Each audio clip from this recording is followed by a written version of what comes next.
fell a great star from heaven, and I beheld and heard an angel.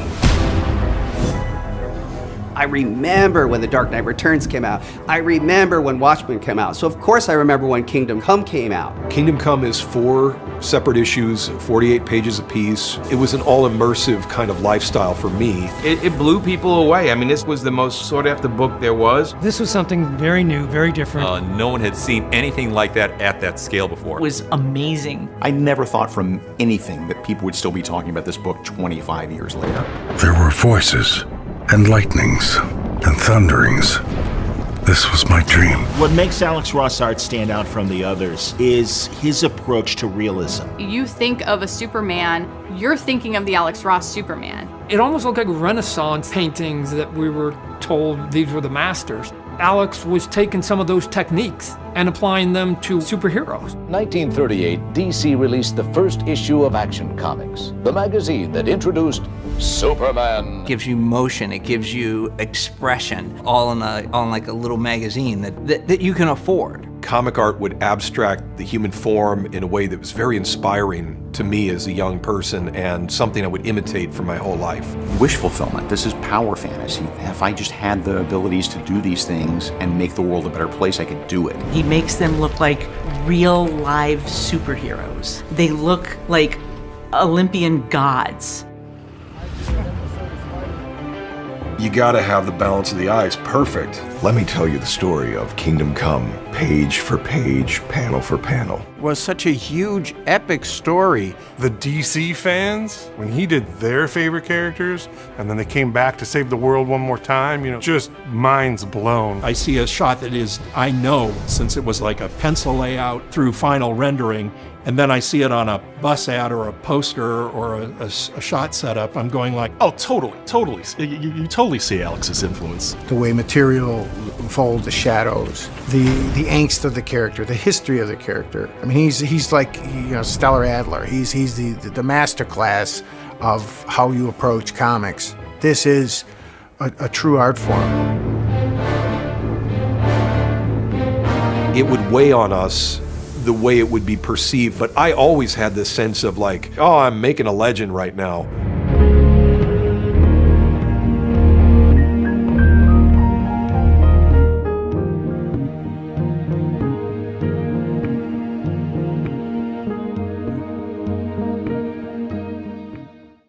Hello, everyone. My name is Heather Hurt with the NRW, where nerds rule the world.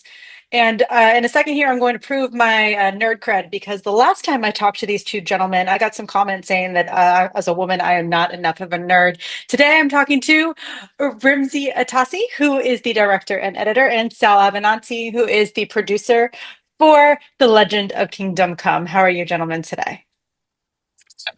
Doing great. Thanks for having us. Absolutely. For the 3 men in my messages, I want to point this out. Those are for real? Did people really say that after the last video? That's insane. I get messages a lot. What the hell is wrong with people? Oh my gosh. Yeah, that's ridiculous. I just wanted to be like, I'm here. I promise. I'm not pretending. Yeah. You're the real fan. Absolutely. Yeah. So that was Kingdom Come, everyone. This is what the main story of the documentary is about. It's a lot of fun, especially if you are an Alex Ross fan. So we are now on when we last talked, we were kind of at the beginning. Y'all were at the beginning of the Kickstarter. You had just released it. Actually, I think it wasn't quite released. You just released the teaser at that time. So now that the Kickstarter is over, y'all are officially releasing plans to go to film festivals. How are y'all feeling? Remsy, I'll start with you. We're excited.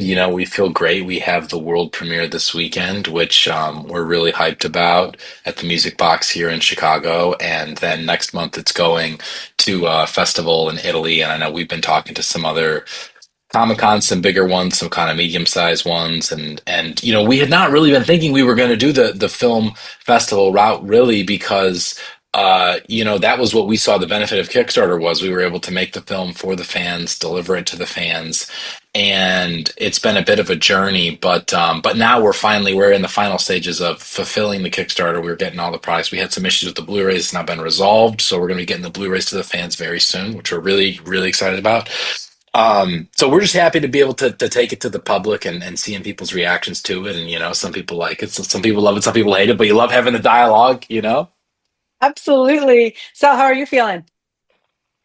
The same. I think, above everything else, what was really important was to get the film out there and let people see it. Because I've seen a few comic movies over the last few years, and you see them, you hear them advertised, you see kind of a clip, and then you almost have this challenge of finding them. So we were just like, hey, we want to try to offer this in many ways as we can. From Blu-ray, I didn't think that people still cared about Blu-rays, but wow, they do. So Blu-ray, I love the Blu-rays, video on demand, and then also start making the rounds. Probably this summer, this fall, to show it at a few comic shows, because believe it or not, not every comic show is interested in having a screening. So we're gonna really try to get bang the drum and get it out there, but. It's easily it's legendofkingdomcome.com. You could see it, on demand. You could see it any different way you want, different price points, but just get it out there. Absolutely. We're gonna and we want to talk about it more. I actually really enjoyed the documentary. I am an Alex Ross fan. My house is full of Alex Ross stuff. But thanks for checking it out. Thank you. I was only able to do from a financial perspective. I was only able to do the little part of the Kickstarter, but hopefully I'll be able to get the full set here, which is available for pre-order on the website right now. It's not too bad. It's not too bad of a cost. But with that being said, one of the really great things about the documentary is something that as a comic retailer, y'all talked, this wasn't necessarily about Alex Ross. Yes, it was about his process. Yes, it was his history, but at the same time, this was about the love of an industry that he loves. So now that we've seen it, now that more people are about to see it, what is the one big takeaway people should understand about, even though this is an Alex Ross documentary, this is actually a larger story? What's the most important thing they should take away? Remsy, Well, go ahead. yeah, I mean, we wanted to make the film for the fans, and we tried to include the Easter eggs, and especially there's a lot of bonus features that go really deep on stuff, which we're excited for fans to be able to see as well. But I think the big takeaway is this is a film for everybody. We tried to make it accessible to an audience who maybe is into art or peripherally familiar with comics, but maybe isn't a huge Alex Ross fan, which, if you're deep in comic books, like everyone really know Alex is a household name. And in the mainstream audience, he maybe is or isn't. And so, the goal of the film was to be able to kind of bring the excitement and the enthusiasm and sort of show the different, why fans love comics, why they like Alex's work, like what endears this to people. Because I think if you're a total outsider, if you're the uninitiated, it can feel like there's a lot to understand, and that if you don't have an entry point, it's kind of you're just confused by stuff. And I think the Marvel movies and Disney have done a great job, obviously, at bringing the Marvel stories to a wider audience. But even still, like, I don't know if that always connects to the comics, And so being able to show why these fans are why that culture, they love comics so much. Of course.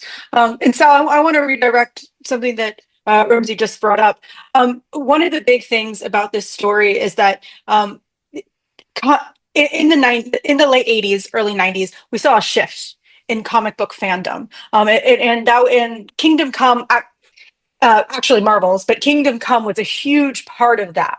And why is understanding that history and where comics went from the Silver Age and as we moved into the Bronze Age, why is it so important for us to understand that history and where Alex Ross came from in developing this style? Well, I think, when you decide you're going to do a film, whatever it is you do, whether you're a musician or an artist or a writer or an actor, you have to pursue something that's your thing. And this has kind of always been our thing. Only in the last 20 years has it become more mainstream, where you see people that aren't into comics that are really starting to kind of gravitate towards comics, and that's great. But at the end of the day, this was always our thing. We never apologized for it. We never made excuses for it. So when I started to do, started to travel and do shows, and when I started working with Alex, I discovered that there was this tremendous appetite for people who love the Easter eggs. They love the stories behind Kingdom Come, because I was there when he was creating it, and I had all this. It's kind of like the behind the music kind of stuff. About the band, you appreciate Zeppelin, but people love to know all the little quirks and all the stuff that went on backstage and the arguments or the this or the that. So I felt that the fans loved that stuff when I would tell them Captain Marvel stories, or the ridiculous costume I had to put on, or the fights that went on, or the arguments, or the people that Alex used as models. And so it kind of, but to get back more to your question, I think that stuff is important, of where Kingdom Come came from, but then also what it's kind of led to,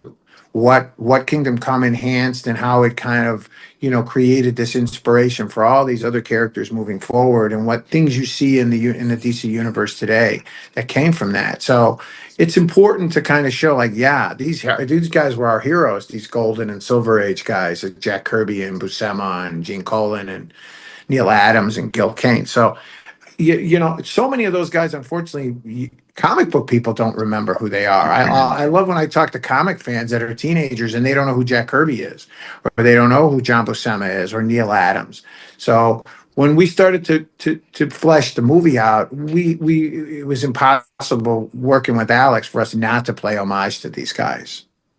Absolutely. I will say there's a spoiler for everyone who I don't know if you can really do a spoiler on a documentary, but there's this moment when Paul Dini is introducing himself, and I have a couple of retailer friends and a couple of industry friends, like a letterer, a colorist, and a couple other people in a group chat, and I'm literally like, they had the audacity to have Paul Dini introduce himself. Like, people don't know who Paul Dini is, and I'm You'd like, be surprised.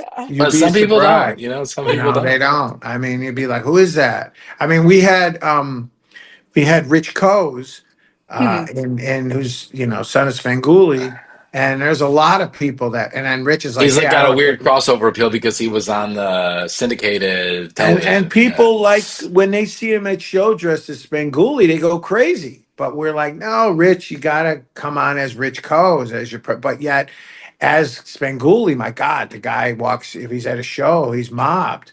But yet you gotta say who it is. You have to put up on the bottom. You gotta say, hey, Rich Coase. You can't just assume people know who it is, because you'll hear people whisper, who is that guy? They don't know who he is. It was just a really funny moment. Absolutely. And that's one of the great things. One of the lovely things that's mentioned is that Kingdom Come was one of those books that was written that anyone can pick up, but at the same time, it's got that sex appeal for any comic nerd out there. And it's got all the Easter eggs. It's got every moment and all the characters that you love and you grew up with.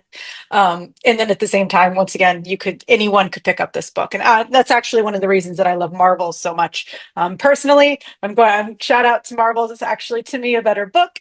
Sorry, Mark Waid, I love you so much. No, it was, I remember when Alex was working on Marvels as well. We were working in advertising together, and he was working on his samples, and I didn't know if they were ready for it, or Painted Comics at the time. But I knew Alex was onto something, because he was always very driven and tremendously motivated to that was his thing. He didn't have any plan B. He knew that this was what he was going to do. I feel like with Kingdom Come, the reason why maybe it resonates a little bit more with fans is just because those characters and Alex, kind of the depictions of them, I think he really defined almost like a whole generation. I mean, really, he was kind of bringing the classic inspiration into them, but he really defined those characters in a way where I think they still are kind of defined in a lot of ways by his depictions of, like, the Superman, Batman, Wonder Woman. And you've seen those influences throughout. I think Marvel has done a lot of, obviously, I mean, they've just done a tremendous amount of work with those characters over the years, especially with the film adaptations. But Marvel's, I agree. I mean, the painting and the painted interiors of Marvel's are incredible. I can totally agree. Sorry, personal opinion, guys. This it was Marvels is this great. If you've never read it, because most people, and I want to say unfortunately, but at the same time, it's also recognizably. Kingdom Come is a much strong is a more popular book. It's a more well known book. But if you ever wanted a beautiful grasp of the basic history of where Marvel became, how Marvel became what it is, it's from a great perspective. So please read Marvels. It's such a great book. I love it so much. But anyway, getting back to the documentary. So now that we have the story, we understand where we're going. How is Alex feeling about this? Has he seen it yet at all? Alex was on board with us at the beginning of this, and he was obviously this is his baby. But Alex is also, he's a very private guy. So that's why with a lot of this stuff we're doing going out there, he was not. I knew that this was not like, hey, Alex is going to be in all these interviews and do all this stuff. So he sent us his blessing. He said it's a well man. Now I'm sure he had a few things that, like everybody else. I mean, everybody who's in it had a problem. I mean, Everyone has an opinion. Some people have a problem. Everyone has an opinion. In it was like, maybe I should have been in it more. Maybe I should. But that's why with Remsy and I, we were like, hey, the coolest thing about the Blu-ray is there's 90 minutes of all those narratives that you didn't say. And at the end of the day, we needed to make a movie that we had to deliver to the KC fans, but we also had to deliver to the people that were outside of comics that wanted to just see a documentary and go, wow, I've never heard of this project, but this is really cool.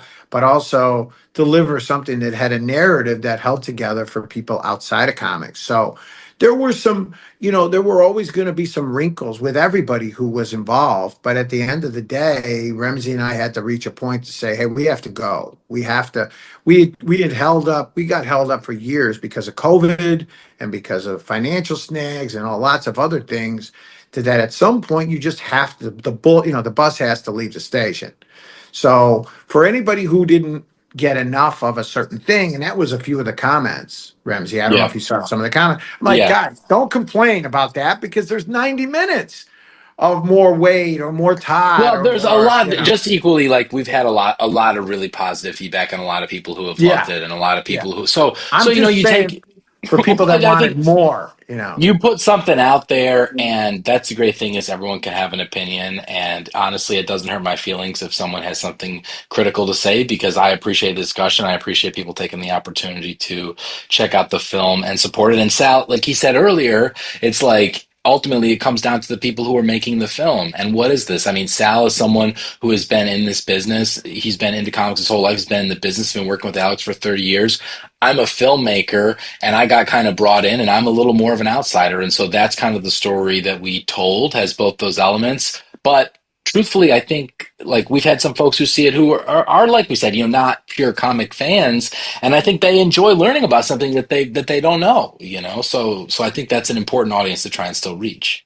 There's a lot of extra material. I mean, if you go on the site or there's over 2 hours of like there's over 2 hours of extra gabbing about every imaginable subject from every guy. Alex goes in detail in all the pages of the book. Like Mark goes into great detail about his experiences, and a number of other people who we did some sort of outtakes from their interviews. So there's more bonus features than the film itself, because that's just how it is. That's how much stuff you got to cut. We had hundreds of hours of interviews.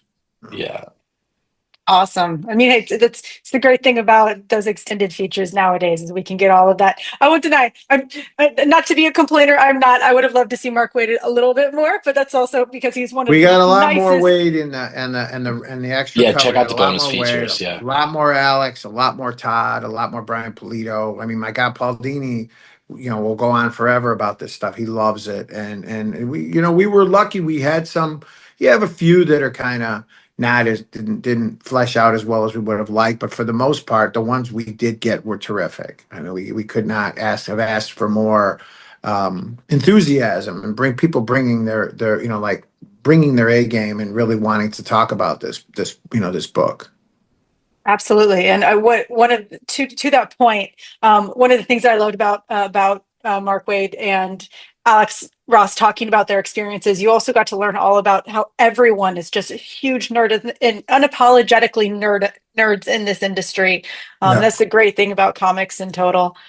Well, I With that think being to your point with Marvels, what really got people excited about Kingdom Come was they wanted what Alex did for Marvels for DC then, because it was such a love letter and it enhanced the Marvel universe so much that now all these DC fans are like, hey, what about our guys? Because the brand loyalty with Marvel and DC is it's like cigarettes.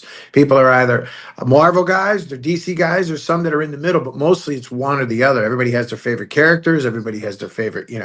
So when Marvel's was that much of a success, Alex was always a Superman guy. That's his character. And you remember in that period of time, comics were kind of going in a weird direction where they were getting a lot of the Verotica stuff and adult themed comics, and things were getting a little, there was a lot of carpetbagging going on with small independent publishers that were putting out all kinds of crazy stuff. And Alex felt he owed it a renaissance to these characters that, Superman and Batman, that were the kind of these were the cornerstone guys. These were the guys that he wanted to say, no, Superman you can make him cool. You guys have just kind of played him off like he's this old fashioned character. So he was excited to approach Superman in a clear way. Absolutely. Absolutely. And with that being said, I really thank you guys for your time. I would love to make this another 2-hour interview like last time. I would love to do that. Because I could literally talk about Alex Ross and his work for hours and hours and hours, not saying that I have, and not saying that I didn't spend 4.5 hours in line talking to a whole bunch of people when I got to meet him. That's awesome. That's one of my great stories. I actually got him to sign my Kingdom. I didn't need him to sign my Marvels, but I got him to sign one of my Kingdom Come that day. He was actually only supposed to be there for 3 hours. He was there for 8.5 because he's just a good Where person. was that at? I remember that one. They forgot to cap the line. Yeah. Yep. It was I believe it's Winchester. It was in Virginia. The line kept going. They gave us hot chocolate. We got there at 3 a.m. for an 8 o'clock signing. It was my gosh, that's crazy. They would some of the but that's kind of also where Remsy and I got the idea of it was a little bit of a blessing that Alex didn't want. Originally, we were going to do a documentary about Alex, but yet we kind of pivoted and did it about Kingdom Come, which worked to our favor because I noticed in lines, no offense to Marvels or Justice or the Treasuries or anything else Alex has done, but when you just look at the line, it's 2/3 Kingdom Come. I mean, the people holding copies of Kingdom Come. So this was, whether he likes it or not, this is the project that people, associate with Alex as strongly as they can, and it has this much of a kind of a punch in the mouth effect. So doing just a general documentary about Alex versus doing it on KC kind of worked. It was a happy accident. Absolutely. It's a good, happy, very, very good, happy accident. Yeah. Thank you guys so much for your time. Y'all did talk about it. Sal did mention it right at the beginning, but let's talk about it. Where are y'all going so far? And what are your goals for the festival circuit? Remsy, I'll ask you. Yeah. I mean, we're starting here. We have Sal is taking the film to Italy next month. There's a comic festival out there. And then we have a few other festivals. We're not ready to announce anything right now. There's a few other comic festivals that conventions. So I think the thing is, we kind of really are hoping we can take it to some conventions, because I just that's where the fan enthusiasm is, and we think that we can. We know that's where a lot of the fans are because we go to these things already, and so we're hoping to be able to do a bit of that. There's some festivals that we were talking to last year that we were. It's tricky with the film because it's trying to get the premiere timing right is always so weird. If you get into a certain festival, you might premiere there, but for other ones, you kind of want to maintain the premiere status. And then ultimately, we decided that we wanted to have the premiere ourselves and host it ourselves so that we could have a little more control. It's going to be fun, it's going to be kind of an event. And so versus a lot of times when you're at a festival, you're kind of second tier, and also it's you're kind of at the mercy of them. So we wanted to do something with enough run up time that we could really have the fans come out to. So that's what we're focused on. And then we are delivering the film, continuing to deliver the film.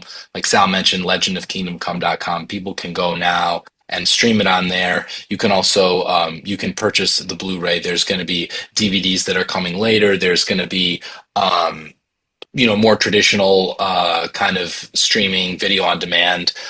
Later, we're talking to a few people on that. We don't want to do it too quickly because we kind of want to bring it to the fans through, especially who backed us to the Kickstarter. We want to give them the opportunity to get all their stuff first, but then, probably by the end of the year, early next year, it'll be everywhere. And until then, it's kind of fun to have the exclusivity where, you kind of have to make a little effort to get out there and see it. Absolutely. Unless you're press and I can ask for favors. There you go. We got you. There you go. Yeah. We're Uh, hoping to do the con. In a perfect world, I would like to do the con circuit. I would like to do some cons, but you ask and they don't always respond. And so, I'm hoping that, we could do San Diego, we could do New York, we could do, MegaCon, we could do some of the other shows just to say, here, guys, so fans could see it and have free screenings and things like that. But, there's logistics for that kind of stuff. And sometimes they're like, yes, it would be great. And other times they don't even respond to you. At film festivals, it's like kids now who are applying to college. It's like the smallest film festival you've ever heard of has 20,000 submissions. So it's like you kind of have to have some level of personal connection or sort of be in, a perfect fit for that programming, which you don't always know because you don't know maybe they're doing a certain type of theme or if you're a documentary, like how you're going to slot in. So there's a couple really cool festivals we almost screened out last year that we're going to play this year. But yeah, we haven't announced anything formally yet. In the fall, I think there's going to be a number of more kind of like comic and horror. It seems like a lot of times go together, like sort of genre festivals. And there's some really cool ones. So we're going to definitely do some of that. Yeah, there's a lot of horror nerds kind of really mix in real well. It's especially if you're not a comic fan and you want to get into comics, read horror comics, and that'll just shift you right into there. Well, yeah, there's horror comics and it's fan culture, just like fandom, kind of the niche fandom is sort of that's you go to San Diego and it's like that's the intersection of all those subcultures. That's what's so cool about it, Absolutely. So for those of you who want to know, once again, Saturday, May 10th at the Music Box Theater in Chicago, and Saturday, May 17th at the Lake Como Comic Art Festival in Italy are the two, the official premiere to the public for Legend of Kingdom Come. Thank you guys so much for your time today. I really enjoyed the documentary. I loved it. I'm an Alex Ross fan. If you are an Alex Ross fan, if you are a comic history fan, please make sure to check it out. legendofkingdomcome.com. Thank you guys so much. We appreciate it. Thanks so much, Heather. Absolutely. Thank you.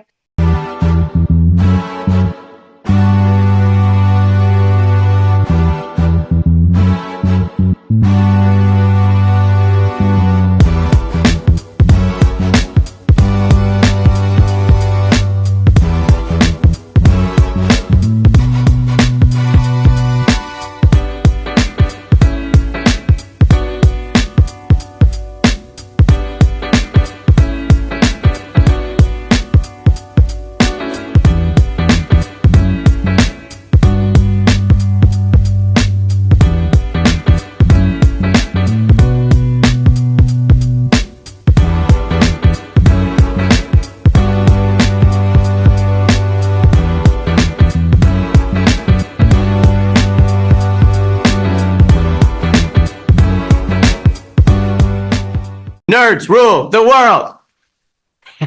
Pleasure chatting with you. Love to all my nerds who rule the world. Nerds rule the world. Yes, we do. Thanks. Nerds rule the world. Thank you. I love the nerds ruling the world, so more power to you. Patrick, what up, man? And yes, they do. Nerds rule the world, kid. Yes, sir. Thank you. Awesome. Kuya P, nerds rule the world. Hello. Yes, they do. Yes. Oh, nerds rule the world. I got. It's in the title of your show, like nerds rule the world. Like I want more black weirdos on screen, and I don't feel like we ever get to see that very much. Thank you so much. Nerds do rule the world. Yes. Thank you. Thank you. Nerds rule. Love it. Hello, Sarah. Hello, Julian. Nerds rule. Yes. Rock on. I love it. Thank you so much. It's good to see you. I love Nerds Rule the World. But yeah, there's a heavy nerd component, man. Yeah. And at the end of the day, if you ask me, nerds rule the world. So absolutely. And you're right. Nerds do rule the world. We're just the best. Yes. Thank you, ladies. Thank you so much. Yes. Thank you, guys. Bye. It's your boy QUP. Nerds rule the world. Thank you so much, guys. I appreciate you. They rule the world all right. Yes. Take care, Tony. Thank you, guys.